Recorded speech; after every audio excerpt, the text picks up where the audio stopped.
제1의 가성그룹 대표로 선출되셨습니다. 이제는 끝이야, 가선영. CCTV도 하나도 작동 안 했습니다. 당신 시킨 거 맞습니까? 저한테는 영란 씨 누구보다 좋은 사람이에요. 드디어 가 회장의 살아있는 모습을 가선영이 마주합니다. 왜 이렇게 늦었어? 아빠 얼마나 기다렸는데. 치매로 정신이 없는 가 회장은 가선영에게 예림이라 부르면서 마지막 회로 바톤이 넘겨졌는데요. 이런 가 회장을 구슬렸을까요?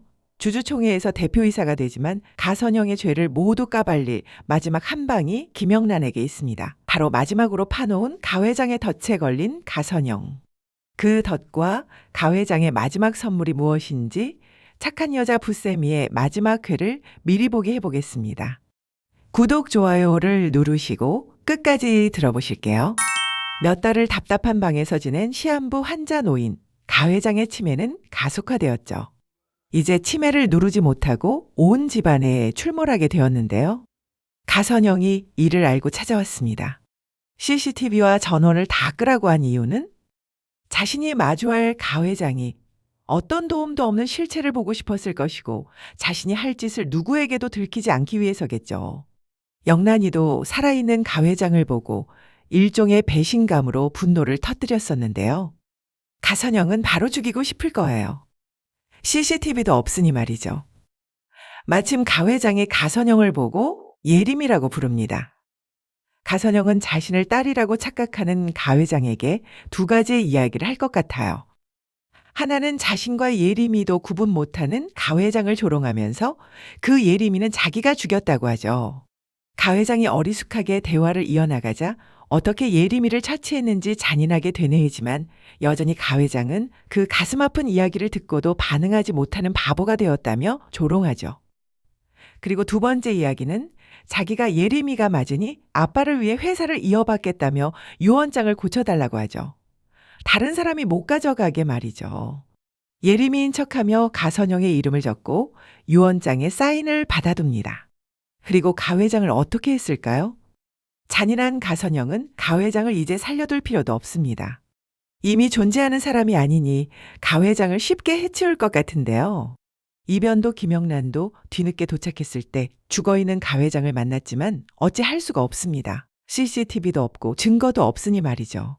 그리고 이미 죽은 사람이라 신고할 수도 없죠. 하지만 이렇게 호락호락하게 당할 가 회장이 아니었답니다. 가선영 이사가 제1의 가성그룹 대표로 선출되셨습니다. 니까짓 게 아무것도 아니라는 걸 내가 똑똑히 알려줄게. 이제는 끝이야, 가선영. 이렇게 새로 작성한 유언장으로 주주총회에서는 당당하게 대표이사로 선발된 가선영에게 김영란이 자신있게 맞서는 한 방이 있어 보입니다. 가선영을 완전히 보내버릴 그 살인의 증거는 만들어졌을까요? 예림이를 죽였다는 살인의 증거 첫 번째는 가선우가 가졌다는 USB 파일이 있었는데요. 그것은 가선우가 죽었을 때 완전 파기되었다 했습니다. 발로 밟는다고 파기될 것 같진 않은데 어쨌든 극중에는 파기되었다고 확인이 되었죠. 그럼 다른 증거는 미국까지 가서 범행을 저질렀던 기로세가 죽었으니 완전히 묻혀버린 듯 합니다. 그럼 유일한 증인은 바로 가선영입니다.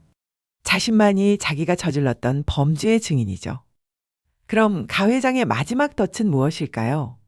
바로 치매 자작극입니다.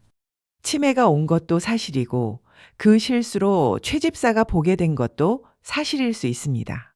하지만 그리 길게 가지 않고 곧 제정신이 돌아온 가 회장은 이렇게 된 이상 바로 정면 승부해야겠다고 생각한 것이죠.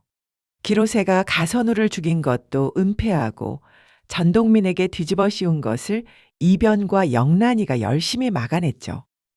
하지만 유언장을 통해 김영란에게 재산은 물론 회사도 물려주겠다고 했지만 회사 내에서 영란이의 편이 되는 움직임은 일어나지 못했고 영란이도 그쪽으론 아무 손도 쓰지 못하고 있었으니 말이죠. 이제 발표했던 유언장도 별 힘이 없어진 상태. 가 회장은 가선영을 일부러 부르기로 한 거죠. 치매로 가장해서 말이죠. 그리곤 예림이라고 부릅니다. 가선영이 예림이 이야기를 하도록 유도하는 거죠. 정신이 없는 척해서 그녀가 자신을 더 조롱하게 만들면서 예림이를 해친 이야기로 으스대게 만드는 겁니다. 그리고 가선영과 만난 그 현장을 핸드폰 영상으로 촬영하도록 해놓은 것이죠. CCTV도 하나도 작동 안 했습니다. 전원을 모두 꺼서 CCTV만 작동하지 않은 것이지 핸드폰 영상 촬영은 그야말로 깜쪽같이 촬영이 가능한 것이니까요. 이렇게 핸드폰을 마지막 유품으로 남긴 채 가선영의 손에 죽게 되는 가 회장입니다. 그 살인의 현장이 바로 마지막 촬영 장면인 것이죠. 이 사실을 모른 채 조작된 유언장으로 회장이 되었지만 이내 핸드폰을 발견하게 된 이변과 김영란은 가선영을 고발하고 체포하도록 합니다. 교사 당신 시킨 거 맞습니까? 그리고 가선영 대신 살인교사로 잡혀간 가선영 비서 현우는 이젠 그 증거 앞에서 더 이상 거짓말을 하지 못하죠. 현우는 가선영에게 돈뿐 아니라 가스라이팅에 의해 무조건적인 순종을 하고 있지만 가선영이 스스로 범행을 자백한 이상 더 이상 쉴드 쳐줄 것이 없습니다.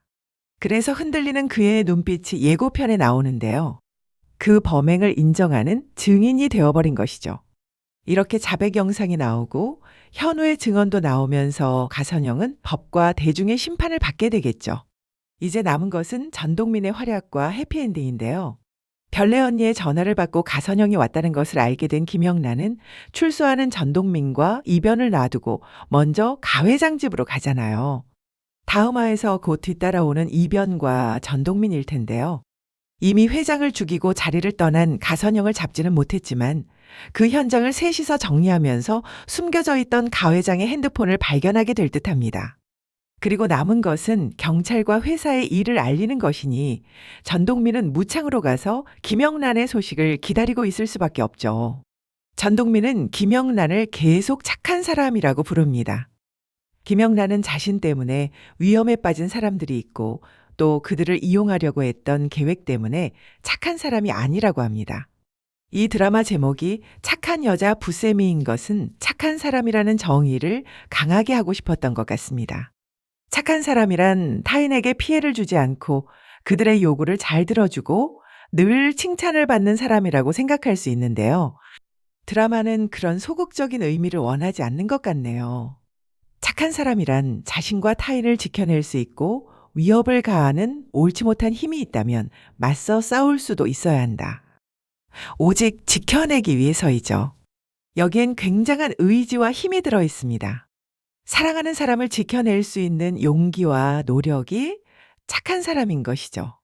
그런 용기와 힘이 없어 지켜내지 못한다면 착한 사람과는 전혀 무관하고 그저 약한 사람, 약해서 모든 것을 잃어버린 사람이 되니 말이죠. 이제 솔직하고 용기 있는 김영란은 전동민과 너무 닮아 있네요. 주원이를 포함한 세 사람과 무창 사람들의 해피엔딩이 기대됩니다. 그동안 착한 여자 부세미와 함께 해주셔서 감사하고요. 저는 다른 드라마에서 계속 만나뵐게요. 구독, 좋아요로 항상 기다려주세요. 들어주셔서 감사합니다.